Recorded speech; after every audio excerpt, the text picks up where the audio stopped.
Hello and welcome to Run Academy. आज हम पढ़ने वाले हैं लाइट रिफ्लेक्शन एंड रिफ्रैक्शन।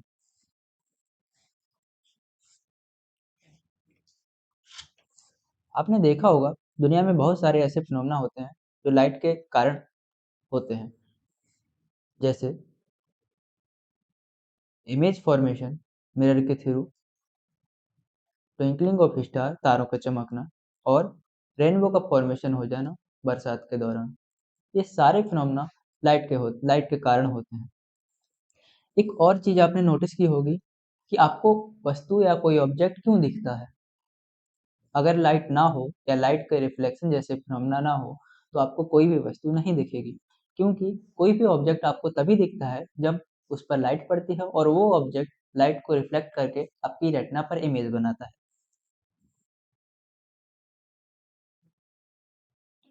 तो जब लाइट इतनी इम्पोर्टेंट है तो आइए मैं आपको लाइट के बारे में कुछ समझा देता हूँ, कुछ बता देता हूँ, कुछ बातें जो बहुत इंपॉर्टेंट है। जैसे कि लाइट क्या है? Light is a form of energy. Light एक एनर्जी की फॉर्म है। जैसे एनर्जी एक पॉइंट से दूसरी पॉइंट पे ट्रांसफर होती है, वैसे ही लाइट ट्रांसफर होती है और लाइट अपने साथ एनर्जी को कैरी करके चलती है। ऐसे ही light is a form of electromagnetic wave and it is a transverse wave. अब आप सोच रहे होंगे कि ट्रांसवर्स वेव और इलेक्ट्रोमैग्नेटिक वेव क्या है? तो इलेक्ट्रोमैग्नेटिक वेव ऐसी वेव्स होती हैं जिनमें ऑसिलेशन होता है इलेक्ट्रिक फील्ड और मैग्नेटिक फील्ड का। और ट्रांसवर्स वेव, देखिए, ट्रांसवर्स नेचर जो होता है वो नेचर होता है पार्टिकल के डिस्टर्बेंस पार्टिकल के डिस्टर्बेंस का और वेव के प्रोपोगेशन का। अगर पार्टिकल के डिस्टर्बेंस का मोशन और वेव के प्रोपोगेशन का मोशन दोनों आपस में परपेंडिकुलर है, म्यूचुअली परपेंडिकुलर है, तो ऐसी वेव्स के नेचर को हम ट्रांसवर्स नेचर कहते हैं। जैसे मैं आपको डायग्राम के माध्यम से समझाता हूँ कि ट्रांसवर्स नेचर ऑफ वेव क्या होता है। अगर मान लीजिए ये एक वाई एक्सिस है और एक एक्स एक्सिस है और इस डायरेक्शन में वेव का प्रोपोगेशन हो रहा है और कुछ पार्टिकल वेव के इस डायरेक्शन में वाइब्रेट कर रहे हैं और कुछ पार्टिकल इस डायरेक्शन में वाइब्रेट कर रहे हैं। मान लीजिए वाई डायरेक्शन है, मान लीजिए और जेड डायरेक्शन है।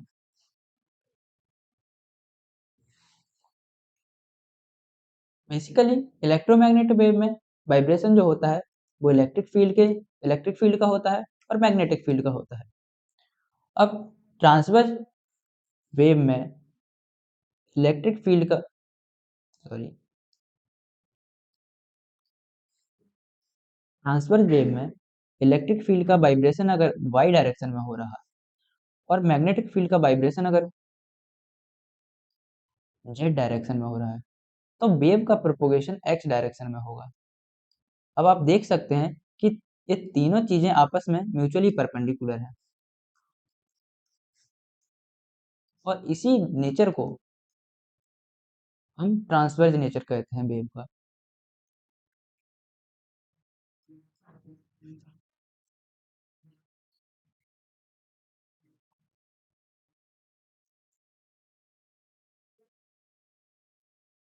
जब लाइट ट्रेवल करती है तो उसका मीडियम होता है, किसी ना किसी मीडियम में ही ट्रेवल करती है।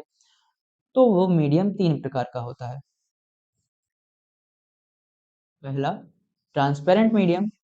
ट्रांसपेरेंट मीडियम ऐसा मीडियम जिसमें लाइट कंप्लीटली प्रोपोगेट करे, कोई रिफ्लेक्शन या कोई एब्जॉर्प्शन ना हो।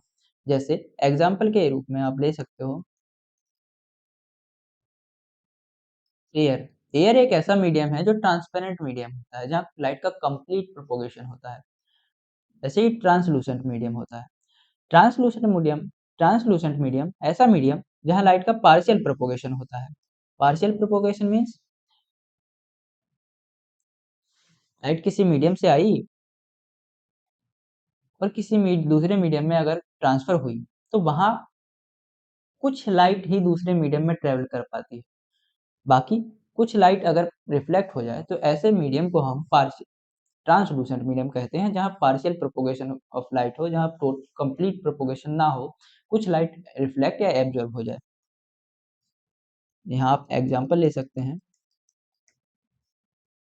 गिलास का। गिलास एक ऐसा मीडियम है जहाँ लाइट का पार्शियल प्रोपोगेशन होता है। ओपेक मीडियम, ओपेक मीडियम जहाँ लाइट का प्रोपोगेशन हो ही ना। जैसे मान लीजिए कोई बुक रखी है आपके सामने, बुक किताब, और दूर से लाइट आ रही है प्रोपोगेट होते हुए, तो वो लाइट बुक से टकराकर वापस उसी मीडियम में रिफ्लेक्ट हो जाएगी। उस बुक के उस पार कोई भी लाइट नहीं जाएगी। तो यहाँ बुक एक ओपेक मीडियम का काम कर रही है, क्योंकि बुक के थ्रू कोई भी लाइट का प्रोपोगेशन नहीं हो रहा है।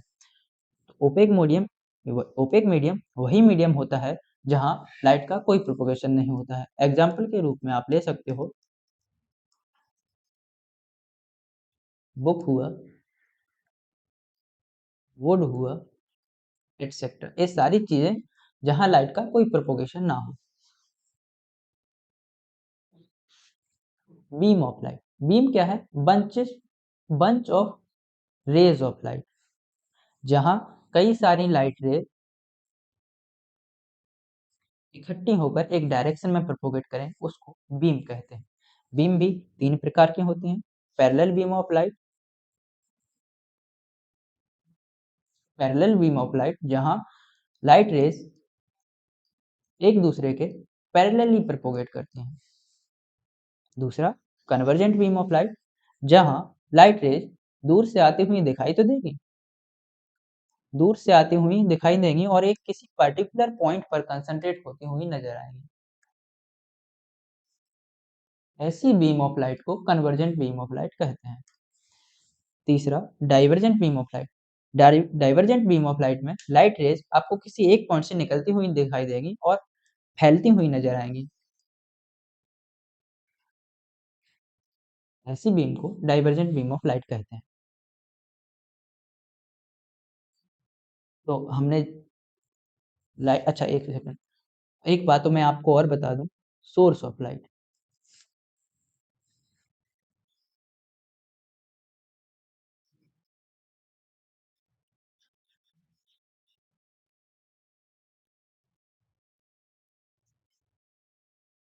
लाइट के सोर्स दो प्रकार के होते हैं। पहला ल्यूमिनस,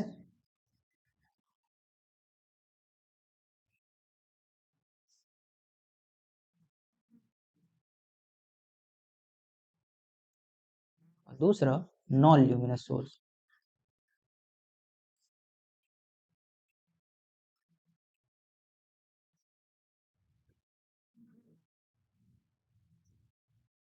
ल्यूमिनस सोर्स वो सोर्स होते हैं जिनके पास अपना खुद का प्रकाश होता है, खुद की लाइट होती है। Example sun, star. Non luminous source ऐसे सोर्स जिनके पास खुद का कोई प्रकाश नहीं होता है, लेकिन वो किसी ल्यूमिनस सोर्स से लाइट लेके उसको रिफ्लेक्ट करते हैं और ग्लो करते हैं। Example moon, etcetera.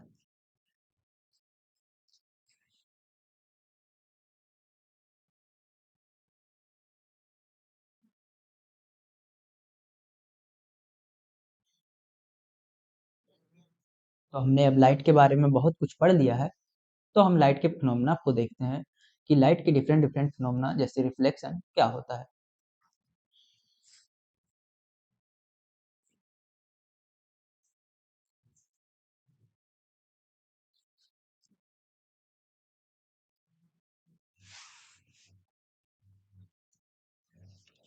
देखिए, रिफ्लेक्शन क्या होता है?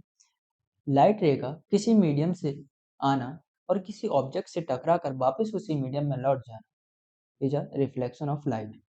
वही चीज मैंने यहाँ लिख के भी रखी है, आपको डेफिनेशंस के माध्यम से समझाता हूँ कि the bouncing back of light rays when they strike a polished surface like a mirror. मैंने यहाँ पॉलिश्ड सरफेस जरूर लिखा है, लेकिन कंफ्यूज मत होइएगा। लाइट का रिफ्लेक्शन किसी भी ऑब्जेक्ट लाइट अगर किसी भी ऑब्जेक्ट से टकराती है तो वो रिफ्लेक्ट होती है। कोई भी ऑब्जेक्ट हो रिफ्लेक्शन शो करता है। जरूरी नहीं वो पॉलिश्ड सरफेस हो या मिरर हो। तो simple reflection is a phenomena in which a light ray comes from a medium and bounces back into the same medium after the striking of an object.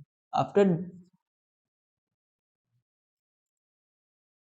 in a simple word, reflection is a phenomena in which a light ray comes from a medium and bounces back into the same medium after striking on an object.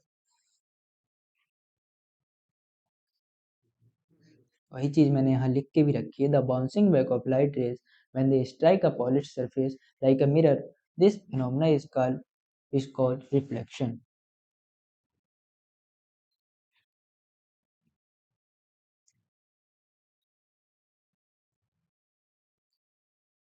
अब reflection के कुछ law होते हैं, जैसे चलिए मैं आपको फिर से समझाता हूँ। चलिए मैं आपको रिफ्लेक्शन के लॉ को समझाता हूँ। Let's suppose this is a smooth surface, या कह लीजिए पॉलिश सरफेस है, सॉरी।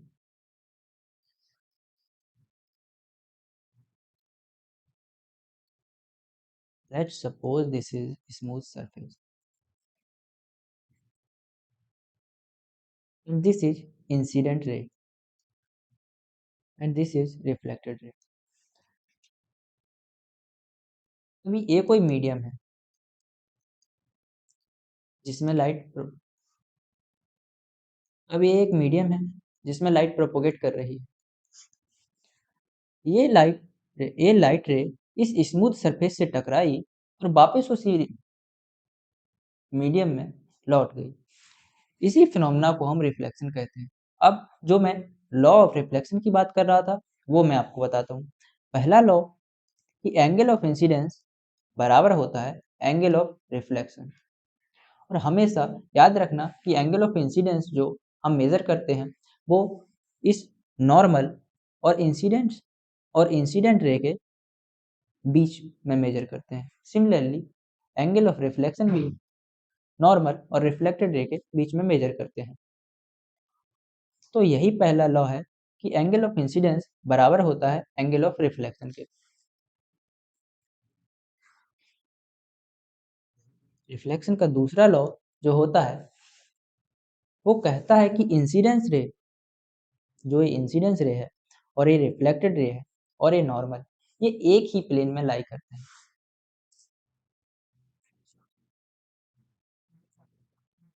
यहाँ आपको दिख भी रहा होगा कि the incident ray and the normal and the reflected ray lie in the same plane. Normal,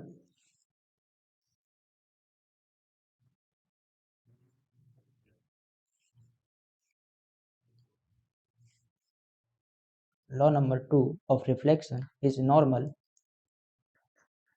incident ray and reflected ray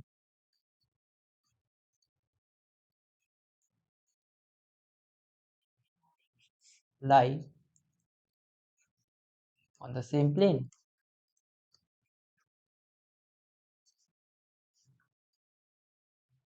This is second law of reflection। और यहाँ ये जो पॉइंट जो है O, इसको हम पॉइंट ऑफ इंसिडेंस कहते हैं, जहाँ सारी lines incident ray, normal and reflected ray meet करती हैं। वही सेम चीज़ मैंने आपको यहाँ डेफिनेशन के रूप में लिखी है कि लॉ ऑफ रिफ्लेक्शन में पहला law angle of incidence is equal to angle of reflection and law 2 incident ray, reflected ray and normal all lie in the same plane. अब आपने पिछली क्लास में कुछ पढ़ा होगा, वो मैं आपको रिकॉल करा देता हूँ कि इमेज, देखिए दूसरे कलर से देखते हैं कि image formed by a plane mirror. आपने प्लेन मिरर से इमेज का फॉर्मेशन पढ़ा होगा। तो जो प्लेन मिरर से जो इमेज बनती है वो हमेशा वर्चुअल एंड इरेक्ट होती है, उसका नेचर वर्चुअल और इरेक्ट होता है। और जो साइज ऑफ इमेज होती है वो इक्वल होती है साइज ऑफ द ऑब्जेक्ट के। और जितनी दूर ऑब्जेक्ट रखा होगा मिरर से, इमेज भी मिरर के उतने ही दूर बनेगी।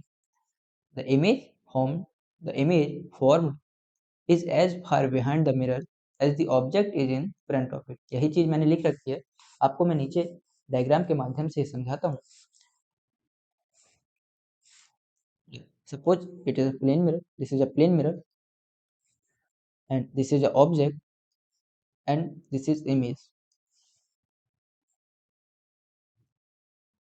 This is image. ये देखिए, जितनी डिस्टेंस पर ये ऑब्जेक्ट मिरर से है, मिरर से जितनी डिस्टेंस पर ये ऑब्जेक्ट है, उतनी ही डिस्टेंस पर ये इमेज है। यही नेचर मैंने आपको ऊपर एक्सप्लेन किया है। एक नेचर और है कि हमेशा प्लेन मिरर जो इमेज फॉर्म करता है वो वर्चुअल एंड इरेक्ट होती है। जैसे इरेक्ट का मतलब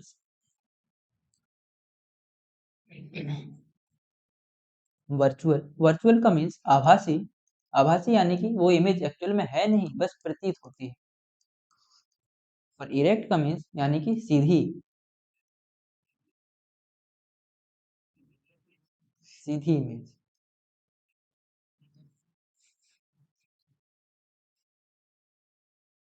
तो यही आपने पिछली क्लास में पढ़ा होगा।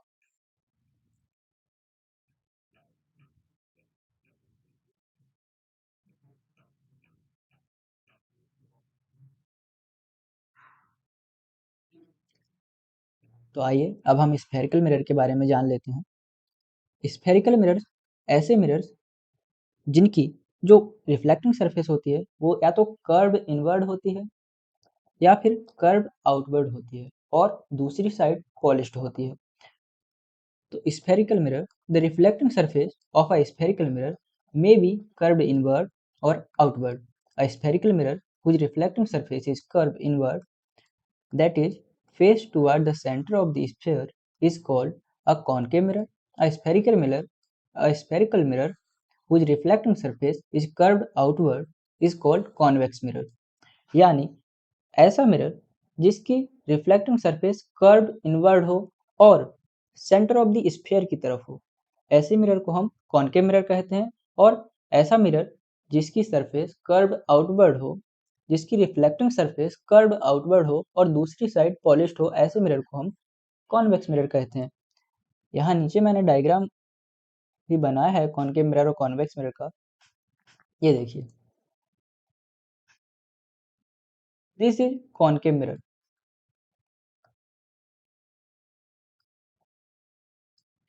This is concave mirror. यहाँ देखिए, ये जो साइड है, ये साइड रिफ्लेक्टिंग सरफेस है और ये जो साइड है ये पॉलिश्ड है। तो ये जो साइड है कर्व्ड इनवर्ड है, इसीलिए इसको हम कॉनकेव मिरर कहते हैं। और सिमिलरली ये कॉन्वेक्स मिरर है। क्यों? क्योंकि इसकी ये जो साइड है ये कर्व्ड आउटवर्ड है और ये साइड जो है, ये साइड पॉलिश्ड है। और such type of mirror is called convex mirror and such type of mirror is called concave mirror।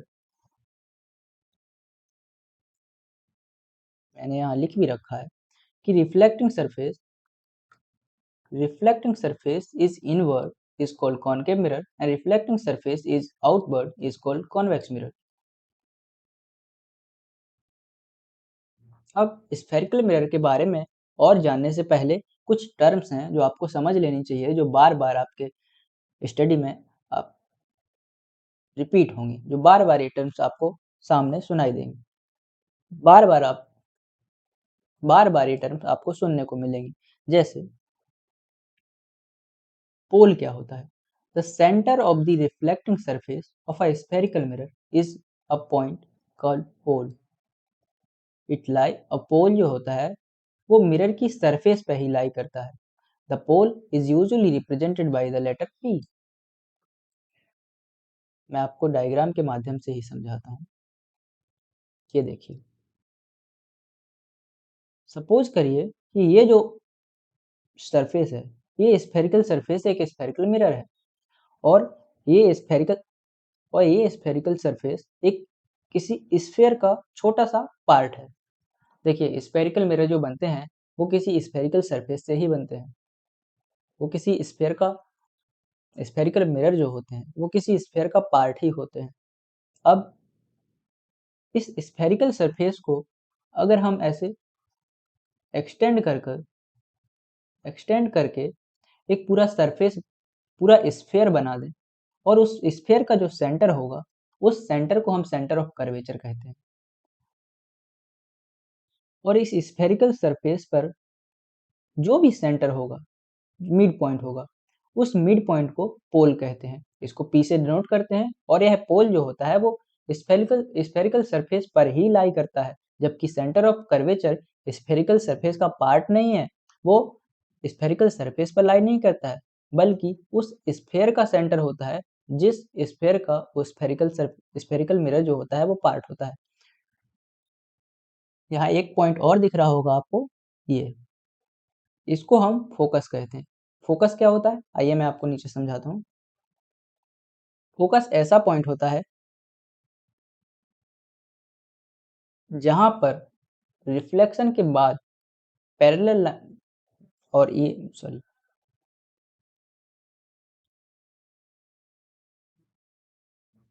and this is a straight line which passes through center of curvature and pole. This line is called principal axis. अब अगर light rays parallel आ रही हैं principal axis के, और after reflection पोल से पास हो,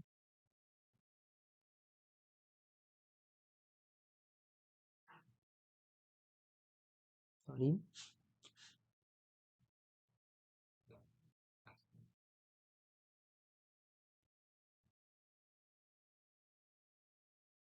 यहाँ पर आपको एक पॉइंट और दिख रहा होगा, ये इस पॉइंट को हम फोकस कहते हैं। अब फोकस क्या होता है, लाइट रेज जब प्रिंसिपल एक्सिस के पैरेलल ट्रेवल करती हैं और आफ्टर रिफ्लेक्शन जहां मीट करती हैं, ऐसे उन रिफ्लेक्टेड लाइंस के इंटरसेक्शन पॉइंट को ही हम फोकस कहते हैं, जहां parallel light rays after reflection meet करती हैं। यहाँ नीचे मैंने आपको डायग्राम में यहाँ नीचे आपको डायग्राम में दिख रहा होगा कि this is concave mirror, this is concave mirror, this is pole, this is centre of curvature, and this is focus, जहां पर parallel light rays after reflection मिल रही हैं। और एक बात याद रखना, अगर पैरेलल प्रिंसिपल एक्सिस के पैरेलल लाइंस आ रही हैं तो समझ लेना कि वो इन्फिनिटी से ही आ रही होगी, क्योंकि तभी हमको वो पैरेलल मिलेंगी। सिमिलरली यहाँ आप देख सकते हैं, ये कॉन्वेक्स मिरर है, कॉन्वेक्स मिरर ये पोल है, ये सेंटर ऑफ कर्वेचर है जो कि आउटसाइड द स्फीयर, जो कि स्फेरिकल सरफेस पर लाई नहीं कर रहा है, और जो कि पोल है वो स्फेरिकल सरफेस पर लाई कर रहा है, और ये फोकस है। कॉन्वेक्स मिरर के केस में फोकस की डेफिनेशन थोड़ा चेंज होती है। वहाँ आफ्टर रिफ्लेक्शन लाइट मीट नहीं करती है, वहाँ आपको ऐसा प्रतीत होता है कि आफ्टर रिफ्लेक्शन जो लाइट आ रही है वो फोकस से निकलती हुई दिखाई देती है।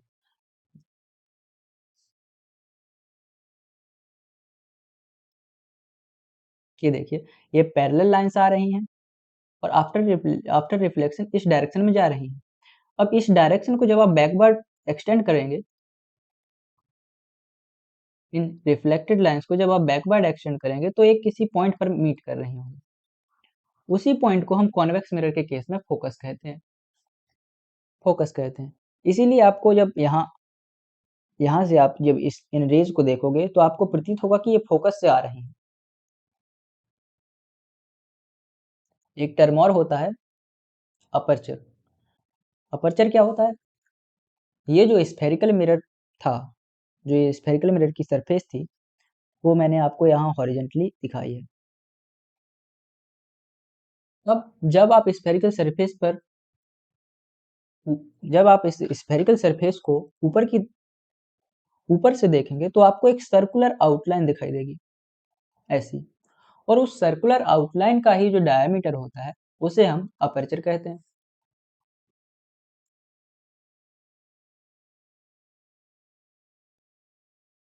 देखिए यही मैंने यहाँ पर लिख रखा है कि the centre of reflecting surface of the spherical mirror is called point is called pole. It lie on a surface of the mirror. The pole is usually represented by a letter P. और जो the reflecting surface of a spherical mirror forms a part of a sphere. This sphere has center. This point is called center of curvature. यही मैंने बताया था कि जो spherical mirror होता है वो किसी sphere के पार्ट से बना होता है और उस sphere का जो सेंटर होता है उस सेंटर को हम कहते हैं centre of curvature. Centre of curvature represent किया जाता है by letter C. The radius of sphere of which the reflecting surface of a spherical mirror forms a part is called radius of curvature of the mirror. अब जिस sphere से वो reflecting surface जो है जो रिफ्लेक्टिंग सरफेस है वो जिस स्फीयर से बनी है जो जिस स्फीयर का पार्ट है उस स्फीयर का कोई सेंटर भी होगा और सेंटर है तो उस स्फीयर का कोई पर्टिकुलर रेडियस भी होगा. उस रेडियस को हम कहते हैं radius of curvature. Radius of curvature denote की जाती है लेटर आर से. और a straight line passing through the pole and the center of curvature of a spherical mirror is called line.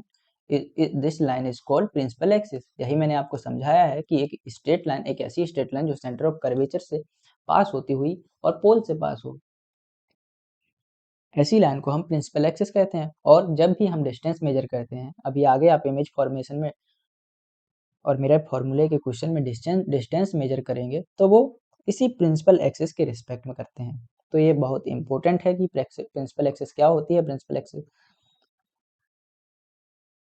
Axis क्या होती है और उसका इम्पोर्टेंस क्या है क्योंकि आगे आगे आपको इसकी समझ की बहुत ज़रूरत पड़ेगी.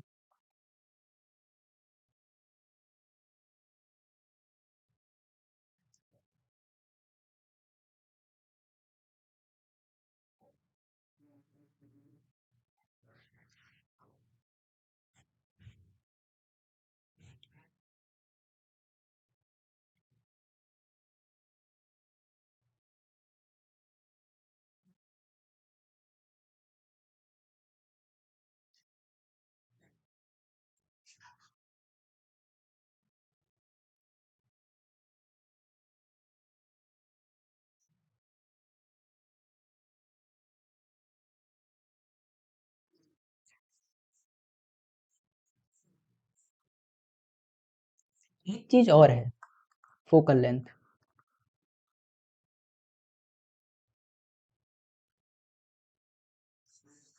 फोकल लेंथ क्या होती है. द डिस्टेंस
देखिए एक चीज़ और होती है जो आपको समझने की बहुत ज़्यादा ज़रूरत है.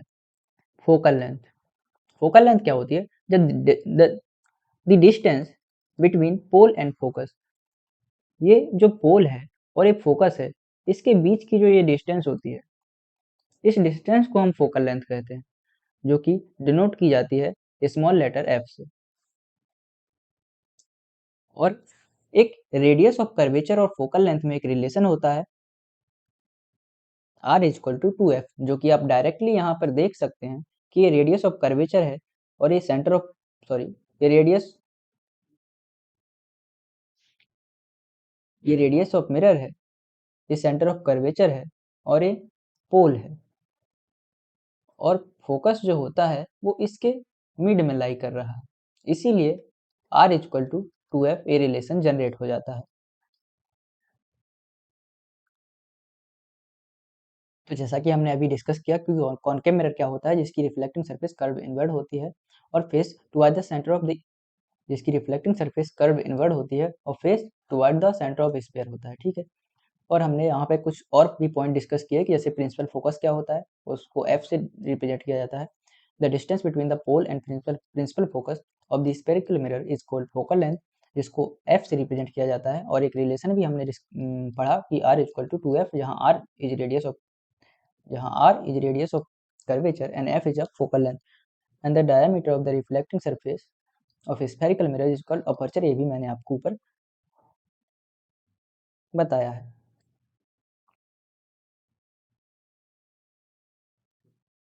ऐसे ही हमने कॉन्वेक्स मिरर भी डिस्कस किया है कि spherical mirror whose reflecting surface is curved outward is called convex mirror. Convex mirror देखिए, एक बार मैं डायग्राम यहाँ बना देता हूँ कॉन्वेक्स मिरर का। Like this is convex mirror.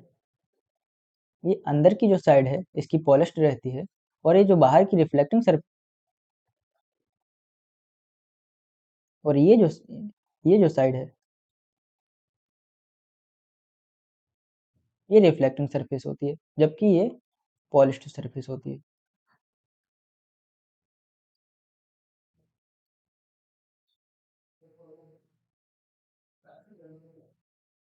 तो हमने कॉन्वेक्स मिरर और कॉनकेव मिरर और तो हमने जैसे कॉनकेव और कॉन्वेक्स मिरर पढ़ लिया है, तो अब हम इससे होने वाली इमेज फॉर्मेशन को पढ़ते हैं। देखिए, image formation by spherical mirror. पहली बात ये समझ लीजिए कि इमेज बनती कैसे है। तो जहां दो रिफ्लेक्टेड रेज इंटरसेक्ट करती हैं या मीट करती हैं, वहीं उस पॉइंट पर, उस इंटरसेक्शन ऑफ पॉइंट पर इमेज बनती है। The intersection of at least two reflected rays gives the position of image of the point object.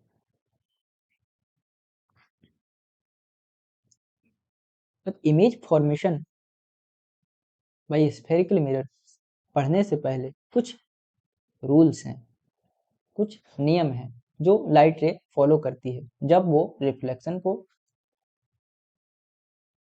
जब लाइट रे किसी स्फेरिकल सरफेस से टकराती है तो कुछ लॉ फॉलो करती है। तो इमेज फॉर्मेशन पढ़ने से पहले हम वो लॉ डिस्कस कर लेते हैं।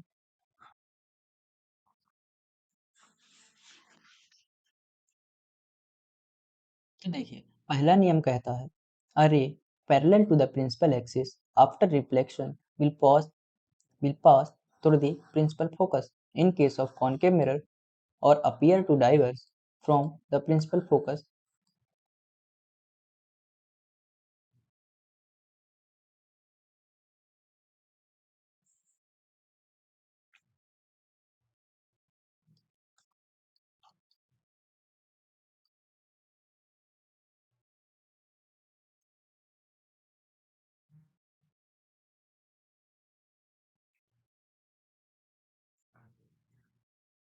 देखिए, पहला लॉ कहता है a ray parallel to the principal axis after reflection will pass through the principal focus in case of a concave mirror or to appear to diverge from the principal focus in case of convex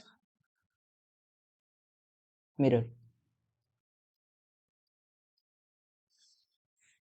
यहाँ आप देख भी सकते हैं, ये concave mirror है। अगर कोई रे है वो प्रिंसिपल एक्सिस के पैरेलल आ रही है तो आफ्टर रिफ्लेक्शन वो फोकस से पास होगी। यही बात यहाँ स्टेट की हुई है। सिमिलरली ये कॉन्वेक्स मिरर है और ये रे जो है प्रिंसिपल एक्सिस के पैरेलल आ रही है और आफ्टर रिफ्लेक्शन ये डाइवर्ज होती हुई दिखाई दे रही है और इस जब रिफ्लेक्टेड रे को आप बैकवर्ड एक्सटेंड करेंगे तो वो लाइन फोकस से पास होगी।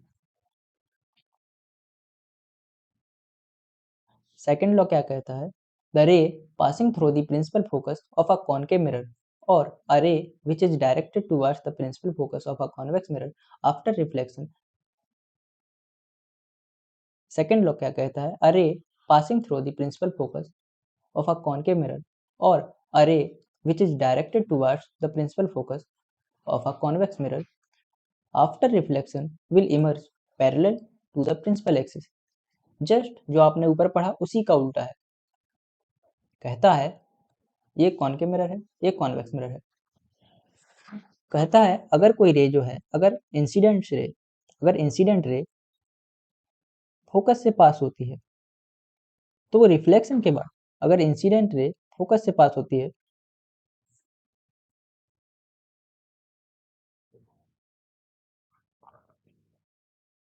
ये देखिए, अगर इंसिडेंट रे फोकस से पास होती है तो आफ्टर रिफ्लेक्शन वो प्रिंसिपल एक्सिस के पैरेलल हो जाएगी।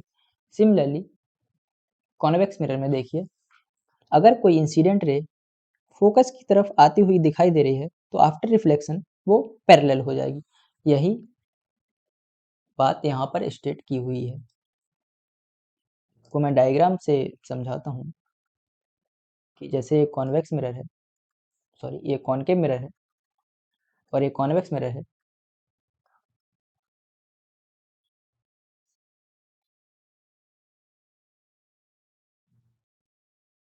ये प्रिंसिपल एक्सिस है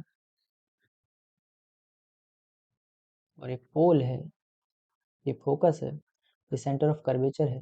सिमिलरली ये पोल है, ये फोकस है, ये सेंटर ऑफ कर्वेचर है। अगर कोई इंसिडेंट रे फोकस से पास कर रही है तो वो आफ्टर रिफ्लेक्शन जो है प्रिंसिपल एक्सिस के पैरेलल हो जाएगी।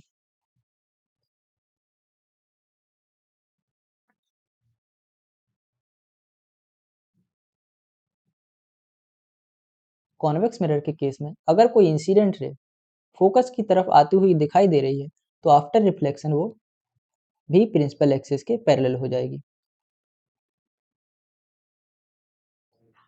यही चीजें ऊपर के डायग्राम में बनी, यही चीजें ऊपर के डायग्राम भी शो कर रहे हैं। यहाँ दिख नहीं रहा था तो मैंने आपको जरूरी समझा कि डायग्राम बना के समझा दूं। थर्ड लॉ जो है वो कहता है अरे passing through the centre of curvature of a concave mirror और directed in the direction of the center of curvature of a convex mirror after reflection is reflected back along the same path। देखिए, अगर कोई incident ray centre of curvature से पास हो रही है concave mirror के case में तो आफ्टर रिफ्लेक्शन वो जैसे जिस रास्ते से आई थी वापस उसी रास्ते में रिफ्लेक्ट हो जाएगी। और कॉन्वेक्स मिरर के केस में अगर कोई इंसिडेंट रे आपको सेंटर ऑफ कर्वेचर की तरफ जाती दिखाई दे रही है तो आफ्टर रिफ्लेक्शन वो भी अपने सेम पाथ में लौट जाएगी, जहाँ जिस डायरेक्शन से जिस रास्ते से वह आई थी सेम उसी रास्ते को फॉलो करते हुए लौट जाएगी। जैसे यहाँ शो भी किया है कि एक इंसिडेंट रे है, ये सेंटर ऑफ कर्वेचर से पास हो रही है, ये कॉनकेव मिरर पर पड़ी, कॉनकेव मिरर से रिफ्लेक्ट हुई और वापस उसी डायरेक्शन में बैकवर्ड चली गई। सिमिलरली यहाँ देखिए कॉन्वेक्स मिरर के केस में ये इंसिडेंट रे आपको आती हुई दिखाई दे रही होगी सेंटर ऑफ कर्वेचर की तरफ और आफ्टर ये इंसिडेंट रे आपको सेंटर ऑफ कर्वेचर की तरफ आती दिखाई दे रही होगी और आफ्टर रिफ्लेक्शन ये वापस उसी डायरेक्शन में मूव कर गई। यही चीज यहाँ पर स्टेट की हुई है।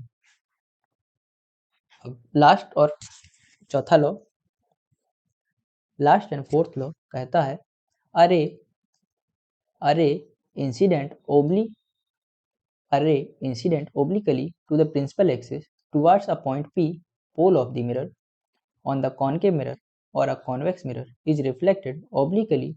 The incident and reflected ray follow the law of reflection at the point of incidence point P making equal angle with the principal axis। देखिए डेफिनेशन तो मैंने पढ़ दी, समझ में तो आपको कुछ आया नहीं होगा। देखिए मैं समझाता हूँ। मान लीजिए कॉनकेव मिरर है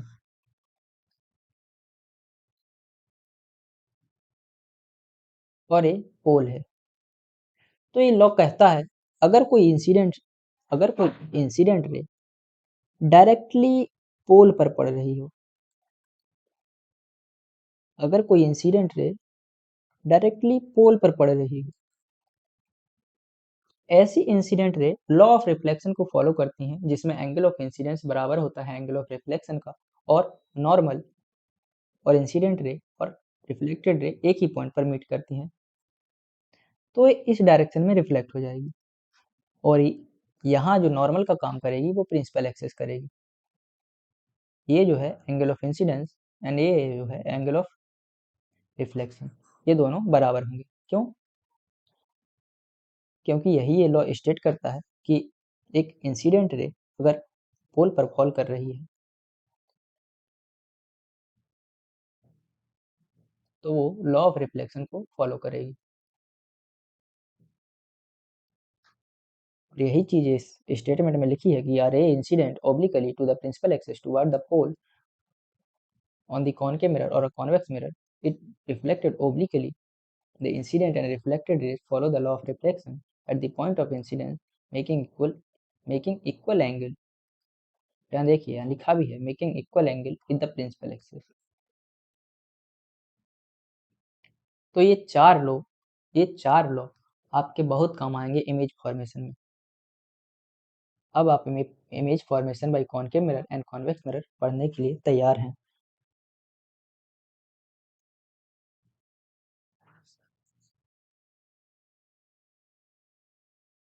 देखिए, इमेज फॉर्मेशन पढ़ने से पहले कुछ बातें याद रखिए कि ये जो इमेज फॉर्मेशन हम जो पढ़ते हैं वो पॉइंट ऑब्जेक्ट के लिए पढ़ते हैं।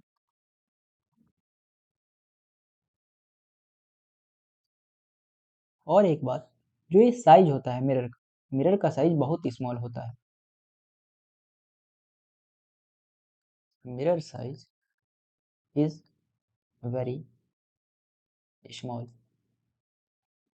जब ये अप्रोक्सीमेशन है, इन दो अप्रोक्सीमेशन को मानते हुए ही हम इमेज फॉर्मेशन की स्टडी करते हैं। तो देखिए, पहला केस नंबर 1 देखिए।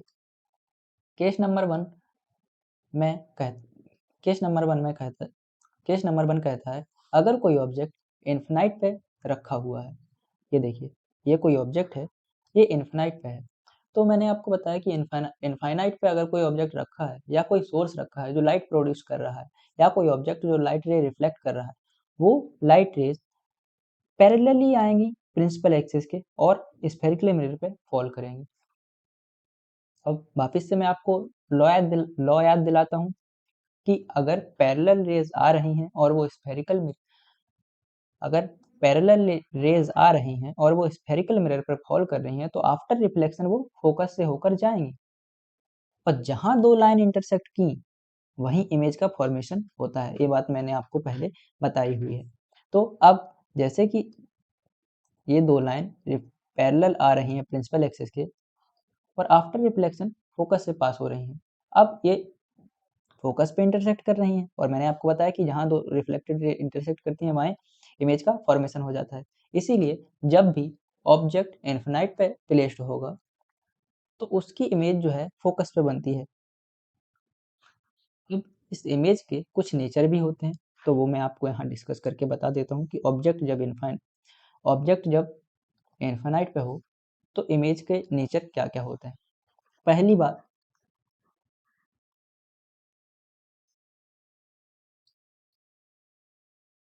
बात, तो ये कि इमेज जो है वो फोकस पे बनती है। दूसरी बात, इमेज का जो नेचर होता है वो हाईली डिमिनिश्ड होगी।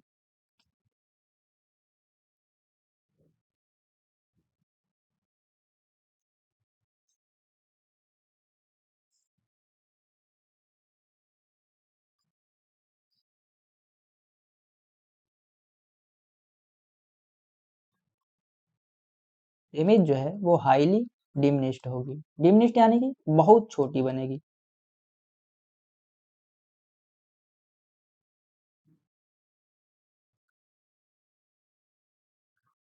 तीसरी बात, रियल एंड इन्वर्टेड बनेगी।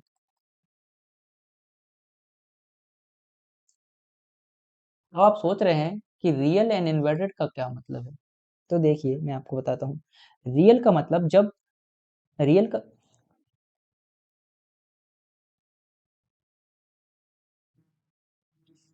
जो रियल का जो मतलब होता है, रियल का मतलब होता है जहां दो रिफ्लेक्टेड रे एक्चुअल में इंटरसेक्ट करें।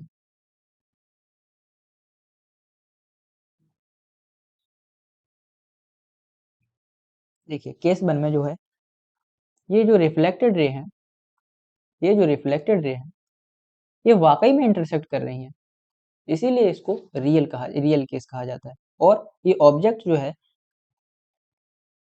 ये इमेज जो है इन्वर्टेड बनती है, इसीलिए इस इमेज का नेचर जो होता है रियल एंड इन्वर्टेड होता है। और हाईली डिमिनिश्ड आप देख सकते हैं कि इमेज एक पॉइंट साइज की है।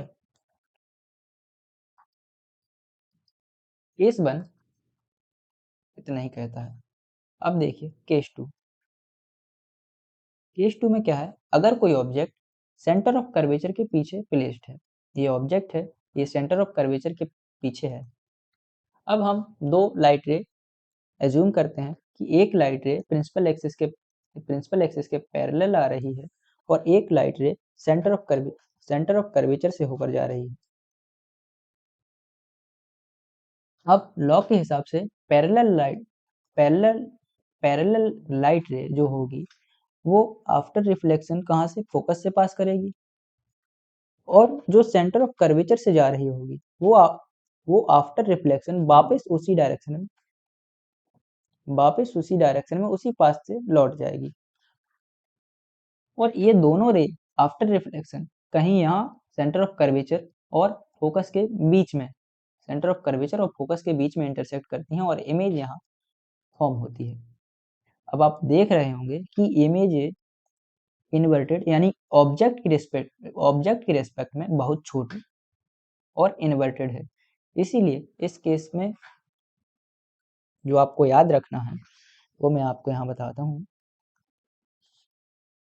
कि जो इमेज है वो फॉर्म होती है बिटवीन COC एंड फोकस।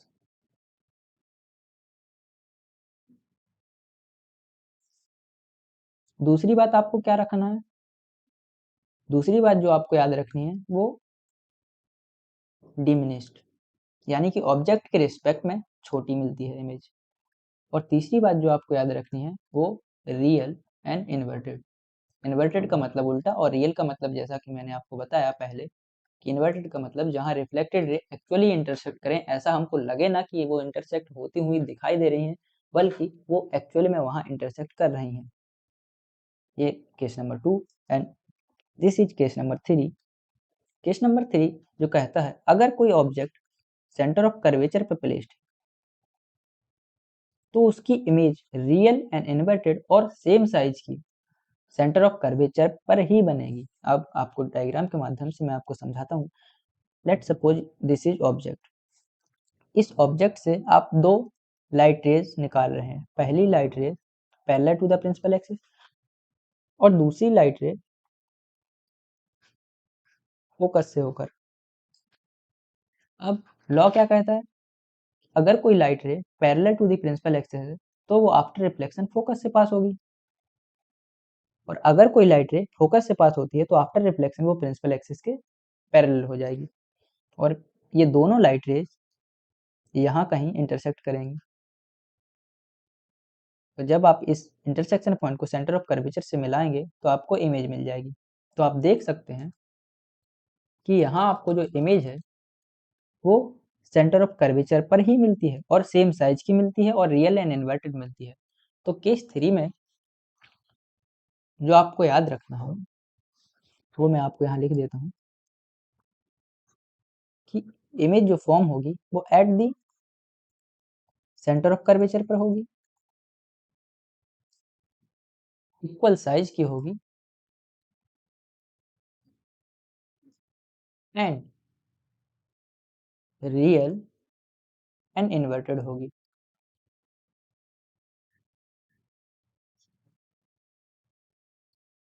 देखिए बातें बहुत कम है लेकिन इनको याद रखना बहुत जरूरी है, क्योंकि आपसे एग्जाम में यही पूछा जाएगा कि क्योंकि आपको आपसे एग्जाम में यही पूछा जाएगा, इनमें से कोई दो तीन केस या एक केस दे दिया जाएगा, ऑब्जेक्ट प्लेस हो जाएगा सेंटर ऑफ कर्वेचर के बिहाइंड या एट द इनफाइनाइट या फोकस पे, यहाँ कहीं, और आपसे उस ऑब्जेक्ट का रे डायग्राम बनवा लेगा और उस इमेज का नेचर पूछ लेगा। केस 4, केस 4 में देखिए केस 4 क्या कहता है। ये केस 4 है, यहाँ ऑब्जेक्ट जो है वो प्लेस्ड है सेंटर ऑफ कर्वेचर और फोकस के बीच में। अब हम इस ऑब्जेक्ट से लाइट रे को निकालते हैं। मान लीजिए एक लाइट रे जो है parallel to the principal axis जा रही है और एक लाइट रे सेंटर ऑफ कर्वेचर से होते हुए जा रही है। अब नियम के मुताबिक अगर कोई light ray parallel to the principal axis आती है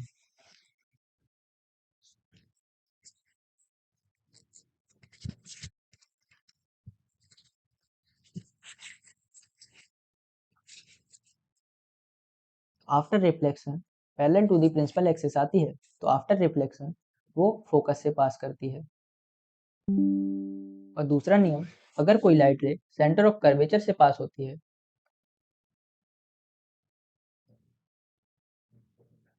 तो आफ्टर रिफ्लेक्शन वो उसी पाथ को फॉलो करती है। यहाँ पे देखिए इस ऑब्जेक्ट से जो है एक इंसिडेंट से निकाली और उसको बैकवर्ड एक्सटेंड किया, तो वो सेंटर ऑफ कर्वेचर से जा रही है।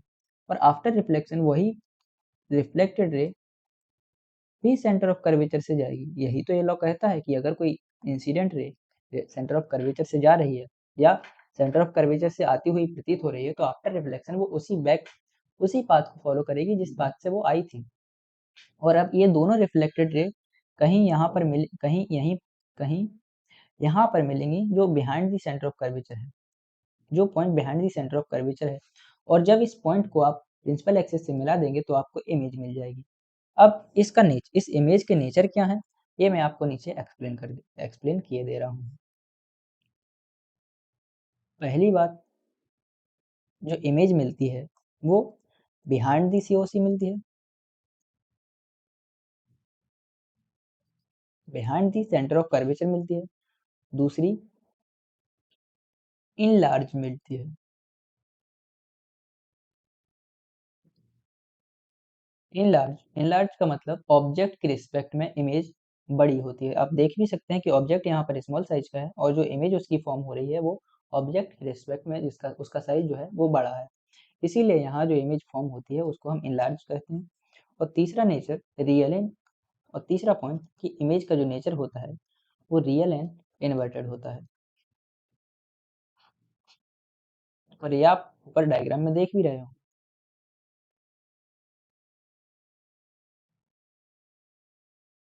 अब ये देखिए केस नंबर 5। केस नंबर 5 में जो ऑब्जेक्ट प्लेस किया है हमने फोकस पे प्लेस किया है।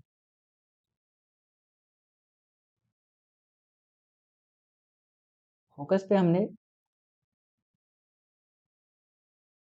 ऑब्जेक्ट प्लेस किया। अब इस ऑब्जेक्ट से हम एक लाइट रे निकालते हैं जो कि प्रिंसिपल एक्सिस के पैरेलल है और एक लाइट रे निकालते हैं जो कि सेंटर ऑफ कर्वेचर से आती हुई दिखाई दे रही है।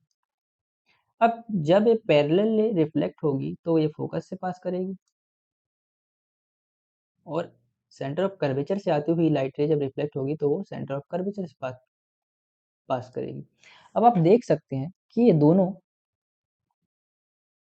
रिफ्लेक्टेड लाइन आपस में पैरेलल हैं।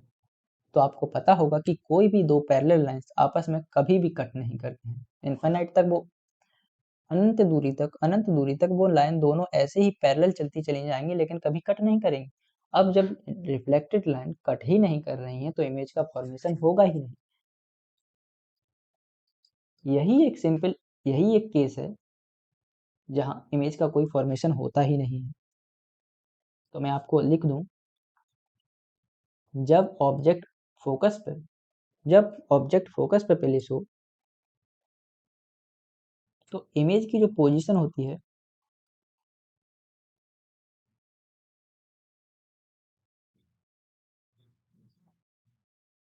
Is infinite.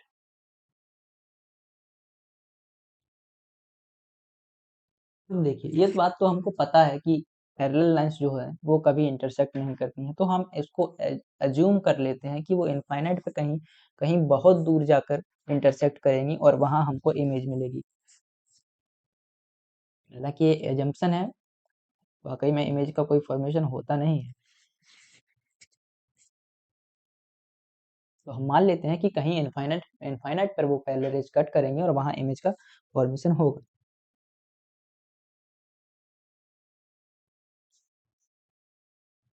एजम्पशन अपनी जगह है।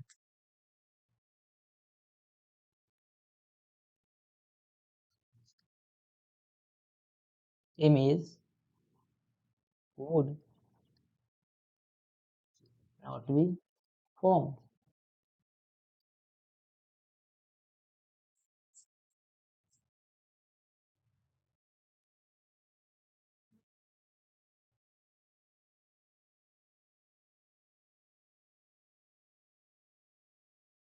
केस 6 देखते हैं। केस 6 में हमने ऑब्जेक्ट को जो प्लेस किया है वो फोकस और पोल के बीच में प्लेस किया है। अब एक लाइट रे हम ऑब्जेक्ट से निकालते हैं जो डायरेक्टली पोल पर इंसिडेंट हो रही है, और एक लाइट रे हम जो सेंटर ऑफ कर्वेचर से जो ऐसी ऐसे एक लाइट रे ऐसे निकालते हैं जो हमको प्रतीत हो रही हो कि वो सेंटर ऑफ कर्वेचर से आ रही है। तो ये जो पोल पर पड़ने वाली लाइट है, ये लॉ के हिसाब से लॉ ऑफ रिफ्लेक्शन को फॉलो करेगी, और जितना एंगल ऑफ इंसिडेंस होगा उतने ही एंगल ऑफ रिफ्लेक्शन से रिफ्लेक्ट हो जाएगी। और जो लाइन सेंटर ऑफ कर्वेचर से आती हुई दिखाई दे रही है वो after reflection centre of curvature से ही पास होती हुई दिखाई देगी। अब आप देख सकते हैं कि ये दोनों रिफ्लेक्टेड लाइन जो है आपको डाइवर्ज नेचर की दिखा डाइवर्ज नेचर की दिख रही होंगी। डाइवर्ज नेचर की मतलब कि ये आगे जाके कहीं मिलेंगी नहीं, इसलिए हम इन रिफ्लेक्टेड लाइंस को पीछे की तरफ एक्सटेंड करते हैं। और जब हम इन लाइंस को पीछे की तरफ एक्सटेंड करते हैं तो ये लाइन जो है यहाँ कहीं कट करती हैं, और जब इस पॉइंट को हम प्रिंसिपल एक्सिस से मिला देते हैं तो हमको इमेज मिल जाती है। अब इस केस में आप देख सकते हैं कि रिफ्लेक्टेड लाइन जो है वो एक्चुअल में कट नहीं की कहीं, बल्कि जब आपने उनको पीछे की तरफ एक्सटेंड किया तो वो कट होती हुई आपको प्रतीत हुई। इसीलिए यहाँ पर जो नेचर होता है वो वर्चुअल एंड इरेक्ट होता है। वर्चुअल यानी कि प्रतीत होना, आभास होना, जबकि वो एक्चुअल में हो नहीं रहा है, और इरेक्ट का मतलब सीधा होना। यहाँ देखिए आपको इमेज की जो यहाँ आप देख सकते हैं कि जो इमेज है वो आपको ऑब्जेक्ट के रिस्पेक्ट में सीधी दिखाई दे रही है, सीधी ही मिल रही है। देखिए, तो इस केस में जो बातें हैं जो आपको याद रखनी चाहिए वो ये कि जो इमेज है वो बिहाइंड द मिरर मिलती है, बिहाइंड द स्फेरिकल मिरर।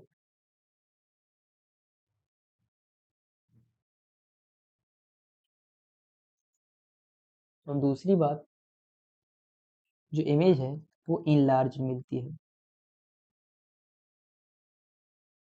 तीसरी बात, जो इमेज का नेचर होता है वो वर्चुअल एंड इरेक्ट होता है। अब यही सारी बातें मैंने आपको याद करने के लिए कि आप जल्दी याद कर लो, ये टेबल में कन्फाइन कर दी हैं।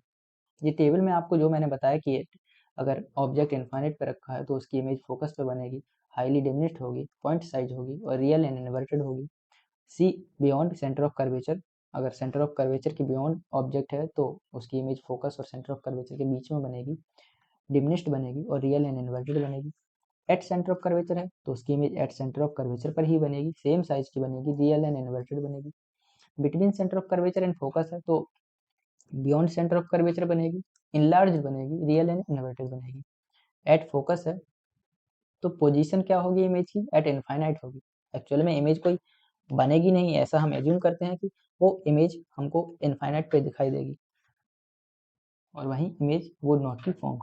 बिटवीन पोल एंड फोकस, अगर ऑब्जेक्ट पोल एंड फोकस के बीच में प्लेस्ड है तो जो इमेज है वो बिहाइंड द मिरर बनेगी, इनलार्ज्ड बनेगी और वर्चुअल एंड इरेक्ट बनेगी। यही सारे 6 केस मैंने ऊपर आपको डिस्कस किए हैं। अब देखिए क्वेश्चन कैसे आएगा आपके एग्जाम में। आपके एग्जाम में कोई भी केस होगा आपको दे दिया जाएगा और उसका आपसे रे डायग्राम पूछ लिया जाएगा, या फिर ऐसे ही कह दिया जाएगा डायरेक्ट कि image formation by the concave mirror, और उसको पूरा आपसे डिस्क्राइब करवा लेगा रे डायग्राम और उसका इमेज का नेचर। तो ठीक है, देखिए हमने image formation by the concave mirror पढ़ लिया है। अब कॉनकेव मिरर के कुछ यूज होते हैं सिंपल सिंपल, जो हमारी डेली लाइफ में बहुत ज़रूरी होता है, तो वो मैं आपको बता देता हूँ। Concave mirror are commonly used in torch lights, search lights and vehicle headlights. आपने देखा होगा जो आपकी टॉर्च है, जब आप उसको जलाते हो तो बहुत दूर तक उजाला डाइवर्ज होकर जाता है।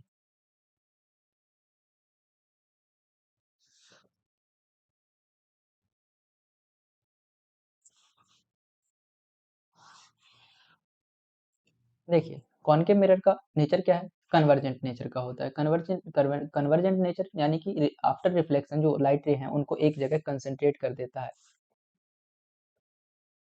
सर्च लाइट का काम भी यही होता है कि लाइट को किसी एक पर्टिकुलर पॉइंट पर कंसंट्रेट कर देना। आपको दूर कहीं कोई चीज, कोई ऑब्जेक्ट देखना हो, तो आप लाइट को फैलाएंगे तो नहीं, आपको चाहिए कि एक पर्टिकुलर पॉइंट पर लाइट कंसंट्रेट हो और वो ऑब्जेक्ट पर पड़े और वो ऑब्जेक्ट आपको दिखे। इसीलिए कॉनकेव मिरर का जो यूज होता है वो टॉर्चेस में होता है, सर्च लाइट में होता है, और जो वाहन होते हैं उनकी हेडलाइट्स में किया जाता है, to get powerful parallel beams of light. They are often used as saving mirror to see a larger image of the face.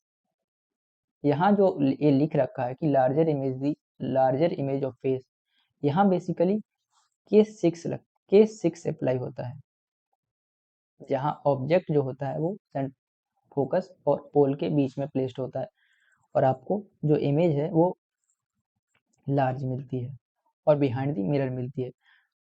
Dentist भी यूज करते हैं कॉनकेव मिरर का पेशेंट के दांतों को बड़ा करके देखने के लिए। कई large concave mirrors are used to concentrate sunlight to produce heat in solar furnace. अभी आपने अभी आपको मैंने बताया कि कॉनकेव मिरर जो है कन्वर्जेंट नेचर का होता है, मतलब कि रिफ्लेक्टेड रेज को एक जगह कंसंट्रेट कर देता है, और वहीं वही यहाँ यूज हो रहा है सनलाइट को एक जगह कंसंट्रेट करके हीट प्रोड्यूस करने में। तो ये सिंपल सी यूज हैं जो आपको याद करने होंगे। एग्जाम में पूछ लिया जाता है कि right the use of concave mirrors, तो आपको वहाँ बहुत हेल्प मिलेगी। तो मैं तो यही कहूँगा कि आप इनको याद करके ही जाएं। हमने image formation of concave mirror पढ़ा, अब image formation by convex mirror पढ़ते हैं। देखिए, जैसे वहाँ कॉनकेव मिरर में हमारे पास 6 केस थे, कॉन्वेक्स मिरर में सिर्फ आपके पास 2 ही केस होते हैं। 2 ही केस में इमेज आपको मिलती है।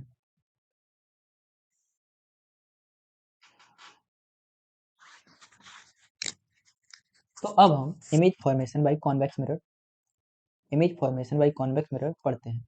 तो जैसा कि आपने कॉनकेव मिरर में देखा कि वहाँ 6 केस आपको इमेज के पढ़ने होते हैं, लेकिन कॉन्वेक्स मिरर में सिर्फ आपको 2 केस ही पढ़ने होते हैं। यहाँ 2 केस में ही इमेज मिलती है। पहला केस, जब ऑब्जेक्ट इन्फिनाइट पे प्लेस हो। अब मैंने आपको बताया कि इन्फिनाइट पे अगर कोई ऑब्जेक्ट है तो वो जो लाइट रे प्रोड्यूस करता है वो प्रिंसिपल एक्सिस के पैरेलली आती हैं, और जैसा कि आपने लॉ में देखा कि अगर पैरेलल रेस आ रही हैं तो वो आफ्टर रिफ्लेक्शन फोकस से होकर पास करेंगे। तो कॉनकेव मिरर में तो डायरेक्ट आपको दिख जाता था कि फोकस से पास कर रही हैं, लेकिन जब आप इन रिफ्लेक्टेड रे को बैकवर्ड एक्सटेंड करोगे तो ये आपको दिखेंगी फोकस पे मीट होते हुए। अब क्योंकि यहाँ एक्चुअल में रे इंटरसेक्ट नहीं करती हैं, आपको एक्सटेंड करके उनको देखना होता है कि कहाँ पर वे मिल रही हैं। इसीलिए यहाँ पर जो इमेज बनती है वो रियल नहीं बनती है, वर्चुअल बनती है। आप देख सकते हैं कि इमेज इन्फिनाइट पे ऑब्जेक्ट जो है, जो इन्फिनिटी पे जो ऑब्जेक्ट रखा है वो बहुत बड़ा है, और उसके रिस्पेक्ट में जो ये इमेज फॉर्म हो रही है, जो ये इमेज फॉर्म हो रही है फोकस पर वो बहुत छोटी है, यानी कि डिमिनिश्ड है।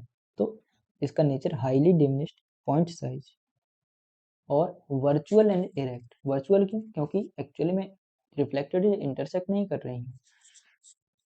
तो देखिए, मैं आप इसको इस केस में आपको याद क्या रखना है बेसिकली, वो मैं आपको बता देता हूँ कि जो इमेज बनेगी वो फोकस पे बनेगी। दूसरी बात, हाईली डिमिनिश्ड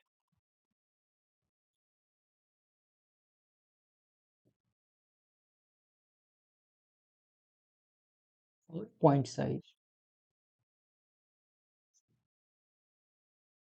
और तीसरी बात जो इसका नेचर होगा वो वर्चुअल एंड इरेक्ट होगा। वहीं दूसरा केस आप जो लिखते हैं, दूसरा केस ये होता है कि कहीं प्रिंसिपल एक्सिस पर कहीं भी ऑब्जेक्ट रखा हुआ है किसी फाइनाइट डिस्टेंस पर, पोल से किसी फिक्स डिस्टेंस पर कोई ऑब्जेक्ट प्लेस्ड है, इनफाइनाइट पे नहीं है, कहीं फिक्स्ड डिस्टेंस पर है। अब जब आप लाइट रे इस ऑब्जेक्ट से निकालोगे और उनको स्फेरिकल मिरर यानी कि कॉन्वेक्स मिरर पर फॉल करोगे, तो लेट सपोज मैंने एक लाइन पैरेलली प्रिंसिपल एक्सिस के पैरेलल निकाली है और एक लाइन जो है वो मैंने सेंटर ऑफ कर्वेचर की तरफ, ये देखिए जो एक लाइन है मैंने सेंटर ऑफ कर्वेचर की तरफ जाते हुए दिखाई है। तो ये जो पैरेलल लाइंस है वो रिफ्लेक्ट हो जाएगी ऐसे, और ये जो सेंटर ऑफ कर्वेचर की तरफ जाने वाली लाइन है वो वापस उसी पाथ पर रिफ्लेक्ट हो जाएगी। और जब इन लाइंस को आप पीछे की तरफ एक्सटेंड करोगे तो यहाँ कहीं आपको इमेज मिलेगी जो कि पोल एंड फोकस के बीच में कहीं मिलेगी। और आप देख सकते हैं कि इस इमेज का जो नेचर है वो सीधा है और रिफ्लेक्टेड रे एक्चुअली कट नहीं कर रही है, इसलिए वर्चुअल है। और ऑब्जेक्ट के रिस्पेक्ट में ये इमेज जो है वो बहुत छोटी है। इसलिए इस केस में आपको क्या याद रखना है वो मैं आपको यहाँ लिखे देता हूँ। पहली बात तो आपको इस केस में याद रखनी है वो ये कि जो इमेज है वो पोल एंड फोकस के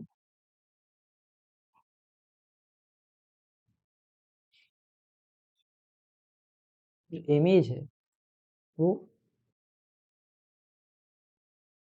between the pole and focus. दूसरी कि जो इमेज मिलती है वो बहुत डिमिनिश्ड मिलती है, डिमिनिश्ड यानी कि ऑब्जेक्ट के रिस्पेक्ट में बहुत छोटी मिलती है। और तीसरा जो उसका नेचर होता है वो वर्चुअल और इरेक्ट होता है। और आप ऊपर देख भी सकते हैं कि इन दोनों केसेस में जो इमेज है वो हमेशा आपको मिरर के पीछे मिल रही है। तो ये पॉइंट भी आप नोट कर सकते हैं कि कॉन्वेक्स मिरर के केस में हमेशा इमेज जो है वो बिहाइंड द मिरर मिलती है। और इन्हीं चीज़ों को समराइज करके मैंने ये टेबल में आपको समझाया है कि आप आसानी से इनको याद कर सकें कि अगर कोई ऑब्जेक्ट इन्फिनाइट पे है तो उसकी इमेज जो है बिहाइंड द मिरर और फोकस पे मिलेगी और हाईली डिमिनिश्ड होगी या पॉइंट साइज होगी, और उसका नेचर जो है वर्चुअल एंड इरेक्ट होगा। Between infinite and between infinity and the pole of the mirror, इसके बीच में अगर कहीं ऑब्जेक्ट प्लेस है तो between pole and focus and behind the mirror जो है वो हमको इमेज मिलेगी और डिमिनिश्ड मिलेगी और वर्चुअल एंड इरेक्ट मिलेगी। बस यही दो केस हैं जो कॉन्वेक्स मिरर में बनते हैं। और यहाँ भी सेम क्वेश्चन आपसे पूछा जाएगा कि कॉन्वेक्स मिरर से जो इमेज फॉर्मेशन होते हैं उसका रे डायग्राम एक्सप्लेन करो और उस इमेज का जो है वो नेचर एक्सप्लेन करो। सिंपल से क्वेश्चन है, आपको आप याद और आप समझ गए होंगे कि हमने रे डायग्राम कैसे बनाया है। अब कॉन्वेक्स मिरर के कुछ यूज होते हैं वो आपको समझ लेने चाहिए। जैसे convex mirror are commonly used as a rear view mirror in vehicles. These mirrors are fitted on the side of the vehicle, enabling the driver to see traffic behind him to facilitate safe driving। देखिए, convex mirror को गाड़ियों में use किया जाता है। गाड़ियों के शीशे, आपने जो गाड़ियों के शीशे जो साइड में लगे हुए होते हैं उनको आपने देखा होगा। उनको क्यों लगाया जाता है? ताकि ड्राइवर जो है वो पीछे का ट्रैफिक या पीछे जो क्या व्हीकल आ रहा है, क्या कौन सी गाड़ी आ रही है, वो देख सके और सेफ ड्राइविंग कर सके। अब ऐसा क्यों, आपके दिमाग में क्वेश्चन आ सकता है कि कॉन्वेक्स मिरर को ही क्यों यूज करते हैं, कॉन्केव मिरर को भी तो यूज कर सकते हैं। तो देखिए इसका कारण, कॉन्केव मिरर जो होता है वो इस तरीके का होता है जिसकी जो रिफ्लेक्टिंग सरफेस होती है वो कर्व्ड इनवर्ड होती है, और कॉन्वेक्स मिरर जो होता है जिसकी रिफ्लेक्टिंग सरफेस कर्व्ड आउटवर्ड होती है। तो यहाँ आप देख सकते हैं जो एरिया है, ये जो एरिया है रिफ्लेक्टिंग सरफेस का, ये अंदर की तरफ होने के लिए यहाँ जो लाइटें हैं वो कम फॉल हो पाती हैं, जबकि ये जो एरिया है कॉन्वेक्स मिरर में ये आउटवर्ड निकला हुआ है, उभरा हुआ है, इसीलिए यहाँ लाइट जो है वो ज़्यादा फॉल होती हैं। इसलिए ये कॉन्वेक्स मिरर जो है ज़्यादा एरिया को कवर करता है और ये कम एरिया को कवर करता है। ये तो पहला पॉइंट हो गया कि कॉन्वेक्स मिरर को ही यूज क्यों करते हैं।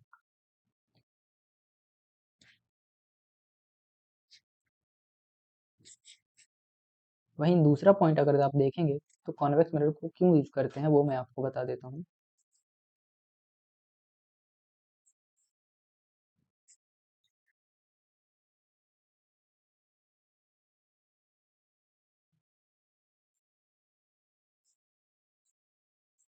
आपने गौर किया होगा कि अक्सर जो यूजुअली जो इमेज हमको कॉनकेव मिरर में मिलती है वो इन फ्रंट दी मिरर मिलती है, और कॉन्वेक्स मिरर में जो इमेज मिलती है वो बिहाइंड दी मिरर मिलती है, और हमको बिहाइंड दी मिरर चाहिए भी होती है ताकि हम गाड़ियों को देख सकें। ये भी एक पॉइंट है। दूसरा पॉइंट, कॉन्वेक्स मिरर में जो इमेज होती है वो हाईली डिमिनिश्ड होती है। दूसरा पॉइंट कि जो कॉन्वेक्स मिरर में इमेज फॉर्म होती है वो हाईली डिमिनिश्ड फॉर्म होती है, इसलिए भी हम कॉन्वेक्स मिरर को यूज करते हैं। क्यों हाईली डिमिनिश्ड से क्या मतलब, अगर देखिए पीछे कोई वाहन है, मान लो ट्रक आ रहा है, अगर ट्रक आ रहा है तो पूरा इतना बड़ा ट्रक तो आपको देखना नहीं है, या मिरर पूरा इतना बड़ा मिरर तो है नहीं कि आपको पूरा ट्रक की इमेज दिखाई दे जाए। ट्रक की अगर पूरी फुल इमेज आपको देखनी है तो प्लेन मिरर लगाना होगा। ट्रक इतना बड़ा है, इतना बड़ा प्लेन मिरर आप गाड़ी के साथ लगाकर तो घूम नहीं सकते। और आपने कॉन्वेक्स मिरर में देखा होगा कि किसी बड़े ऑब्जेक्ट की जो इमेज है वो कॉन्वेक्स मिरर में हाईली डिमिनिश्ड मिलती है, बहुत छोटी मिल जाती है, और आपको समझ में आ जाएगा कि क्या व्हीकल या क्या वाहन जो है पीछे है, बस है, ट्रक है। इतने बड़े वाहन की पूरी इमेज आपको कैप्चर करने की ज़रूरत नहीं है उनको एनालाइज या उनको देखने के लिए, इसलिए भी हम कॉन्वेक्स मिरर का यूज करते हैं। वही चीज़ मैं आपको यहाँ लिखी भी हुई है कि convex mirror are preferred because they always give an erect the diminished image, also they have wider field यानी कि wider field of view as they are curve outward. वही कि एरिया बहुत ज़्यादा होता है, बहुत ज़्यादा एरिया कवर कर लेता है। The convex mirror enable to driver to view much larger area than would be possible with a plane mirror, जो कि प्लेन मिरर के रिस्पेक्ट में पॉसिबल नहीं होता है। तो ये कुछ कॉन्वेक्स मिरर के यूज हैं जो आप समझ लेना और याद कर लेना, क्योंकि ये बहुत ज़रूरी है पेपर में